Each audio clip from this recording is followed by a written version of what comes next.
Welcome to the Everyday Comfort Podcast, where we help homeowners make smart decisions and save money, and guide contractors on building trust, growing their business, and delivering real value. Let's dive into the show. Hi, I'm Anthony Mound, your host of Everyday Comfort, the podcast built to serve both homeowners and home service contractors. Whether you're a contractor looking to grow your business or a homeowner hoping to avoid costly surprises, we dive into real stories, practical tips, and smart strategies that help you succeed and stay comfortable every day. This episode is brought to you by Trust One, your reliable plumbing and HVAC contractor in Quincy, Massachusetts. Our goal is to help people win. Our three-win philosophy means the company wins, the employee wins, and the customer wins. This philosophy guides us in making great decisions and ensuring lasting success for everyone involved. Trust One strives to be the most recommended plumbing, heating, and cooling company in the South Shore. To learn more about us and get in touch, visit trustoneservices.com. I have Chad here of Rise25, who has done thousands of interviews with successful contractors and CEOs, and we have flipped the script, and he will be interviewing me today. Chad, welcome to the show. Hey, thanks so much, Anthony. Great to be here.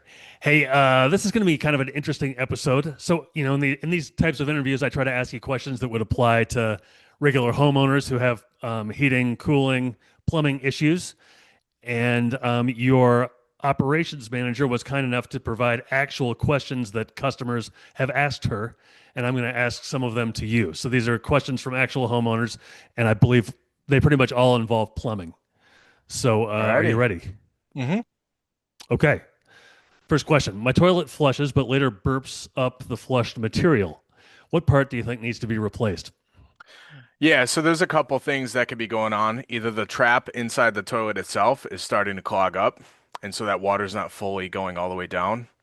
The other thing could be you didn't have enough water to actually flush everything down. And then the third thing is you could actually have a blocked pipe. Your drainage pipe could be clogged further down. So when you flush that toilet, it takes a little bit of time to actually go back up. So you could have a clog that's starting to build inside the pipe. So what do you think is the best way of handling that? Call you?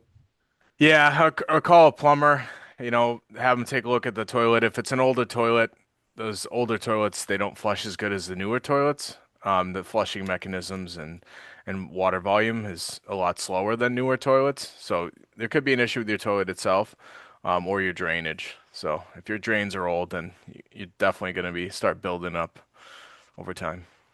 Here's another question from a customer. I think I've experienced this before, actually. What does it mean when the toilet tank empties on its own without being flushed and then never refills? I can't flush the toilet unless I manually refill the whole tank with water. Yeah, so there could be two things going on there. So in the back of a toilet, there's a anti-siphon fill valve. Mhm. So that's water's supposed to fill in that tank and it's not supposed to backflow out.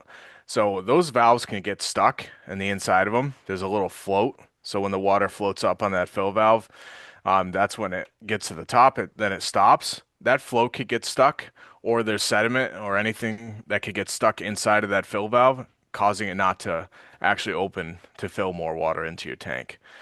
Yeah, and then also if you have an issue with your flapper, if that's like started to deteriorate, those when you people put chemicals in the back of their tanks and they rot out the flapper themselves over time. So if that flapper is not continuously holding water in, you could just be draining water out of the back of the tank the whole time. And if your fill valve's also bad, then you're just not filling the tank back up, and all that water's just getting leaking out. So chances are they need to replace something? Yeah, either the fill valve or the flapper. Generally, I like to do both. I wouldn't just do one or the other. Mm-hmm. I would suggest doing both. Okay, next question. I've owned my home for 6 years and never touched the hot water heater. My hot water isn't lasting long now. In the shower, it's getting lukewarm after about 15 minutes, which hadn't been an issue before. What's causing this, and is there anything I can do myself without calling a plumber, or no? Ooh, yeah, definitely not something you could really fix yourself unless you want to jump into draining your tank and rewiring stuff.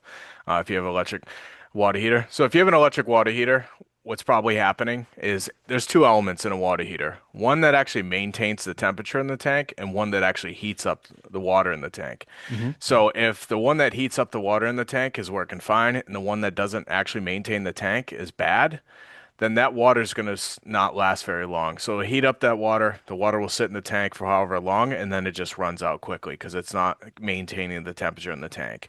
So if it's an electric water heater, you could start having bad elements. You could change the elements, but typically the lifespan of an electric water heater is 6 to 10 years. So you have to really reevaluate the situation to see if it's worth keeping that, worth rebuilding the tank or not.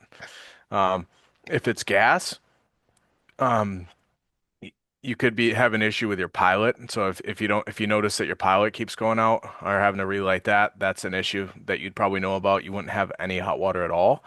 But also inside water heaters, there's a item called a dip tube, and so Hmm. it goes all the way at the bottom, fills water into the tank, and if that dip tube starts to fail, then that you're gonna suck cold water right out of the top of the water right out of the top of the water heater instead of bringing the hot water right out of the bottom. So that could slowly reduce your hot water. We have owned our house for almost exactly 6 years, and when we purchased it, the inspector, you have a little home inspection. He Yeah. he recommended that we buy a hot water heater like right away, and we didn't. And then 5 years later, it died. So Yeah. maybe maybe when you buy your house, pay attention to the There's inspection. there's many different things you can do with water heaters. You can do a 6 year water heater, you can do a 10-year water Mm. heater, you can do a tankless water heater. It's really all dependent on budget and like what you have in your home as far as fuel goes. Hmm. Many different options for water heating. Next question. I had a hose bib or outdoor spigot work a few weeks ago, and now it's not. What would cause that? A few things. One, I don't know if it's the transition between spring and winter. Sometimes people forget that their hoses are connected to their uh, system. So if their hose is connected to that hose bib and they don't take it off, it could freeze and cause damage to that hose or that hose bib. So that could be happening, or there's a gasket on the inside of the hose bib that could deteriorate over time, as well as the handles. So that the handle could loosen up over time as well. So you could try to tighten the packing nut on the handle itself. Hmm. But that's what's really good about the frost-free hose bibs is the shank of the hose bib goes inside the house. So where you're actually shutting the water off is actually inside the house. So that's why it doesn't freeze because you're stopping the water before it gets to outside. Mm, gotcha. Next question. I cleaned out my P trap, and there was a bunch of junk hanging from a loop part that was inside. It broke when I took it out. Talked to a plumber who didn't know what it was. How can I get a replacement? Yeah, so there's two kinds of pop-up assemblies they're called. And so the little piece goes inside the sink and then there's a bar that comes into the back side of it and then the lever pulls it up and down. And so that lever starts to deteriorate over time because you're putting water onto something that's metal or plastic. So just the usage, it breaks over time. You could either one replace the pop-up assembly itself, or they make stoppers. So it's like a push pop. So you push it in, and it could stop the water, and then you could push it and then uh, pull it out. So that would be a second alternative. But you're never really going to stop stuff getting down the drains. You brush your teeth, you comb your hair, you use products, you wash your hands.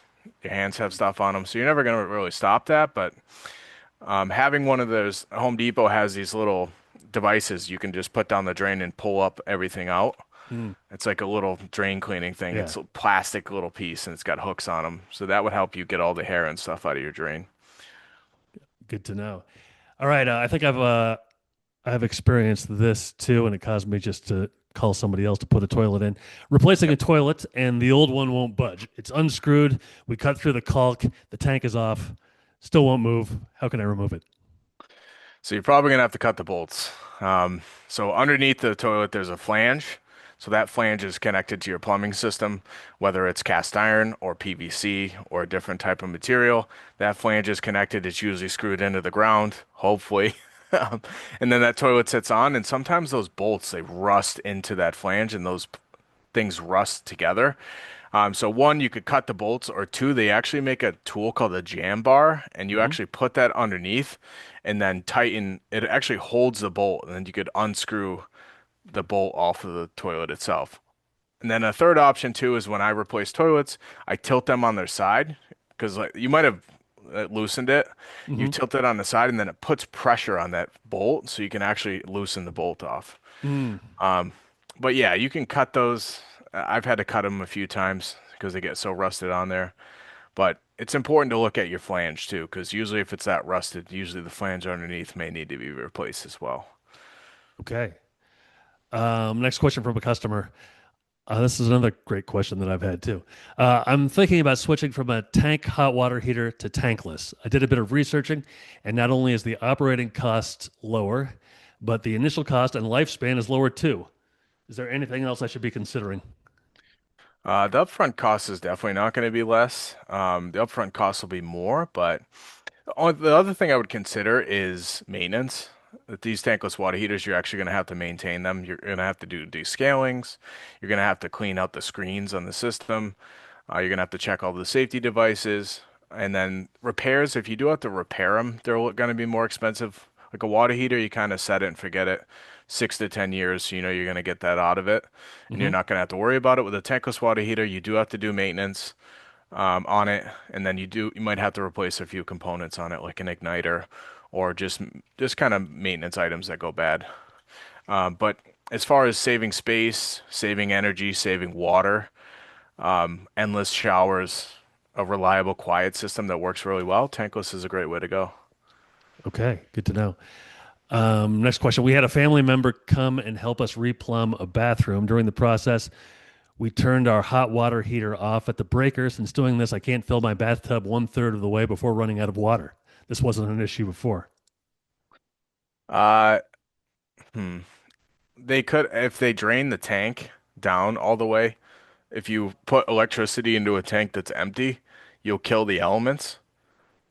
Mm. So they could have destroyed the heating and elements on the water heater themselves. Or there's something else weird going on. That would be the only thing I could think of. Okay. Next one. Water is leaking under my dishwasher. Is this an easy fix? Should I close off the water valve leading into it? A couple things I would look at is I'd look at the seals on the actual dishwasher itself. They have like rubber, you know, like gaskets on the side of the dishwasher. Make sure those are seated properly. Make sure it's not actually leaking from the door itself. And then look at the plumbing, kind of look at the drain hose, look at the water hoses. And then if you can take the front cover off and look at the actual plumbing connections, and if you make sure those plumbing connections are good, and then the seal on your dishwasher is good, then you might actually have an issue with just your dishwasher itself. Okay. But if it's plumbing related, obviously call a plumber. But if you checked all those plumbing connections everywhere and it's not leaking from there, then you're gonna have to call an appliance person. Okay. Gotcha. All right. Last question from a customer for today. Today, my water throughout the house started tasting very salty. I opened our water softener and it looks bad. I ran a regeneration, but it didn't make any difference. I'd love to fix this myself, but I don't know where to start. You might have to just change the salt, honestly. I don't know how new the salt is on that water softener. It might just need to replace the salt. So you answered these questions pretty easily. Is there any question that you've ever gotten from a customer where you're like, that's a new one? A new one, huh? I get random questions all the time. We get a lot of questions about how to operate thermostats, you know, because a lot of customers think that when they turn the thermostat up to like 80, that the system's going to work harder. That's not the case. Like it's going to work the same regardless if you have it at 60 degrees or 80 degrees. It's just really whatever temperature you want it to. It's only going to run longer if you set it higher. It's not going to burn hotter or work harder. Yeah, that's a question we get. You're not going to turn the place into an oven just because you have it set to a. Yeah, thing isn't going to work harder because you turn it up higher. All right. Yeah. Hey, Anthony, these are always interesting conversations. Really good to talk to you. Thanks so much for having me today. Yeah. Thanks, Chad. So long, everybody. Thanks for listening to the Everyday Comfort Podcast. We'll see you again next time. And be sure to click subscribe to get future episodes.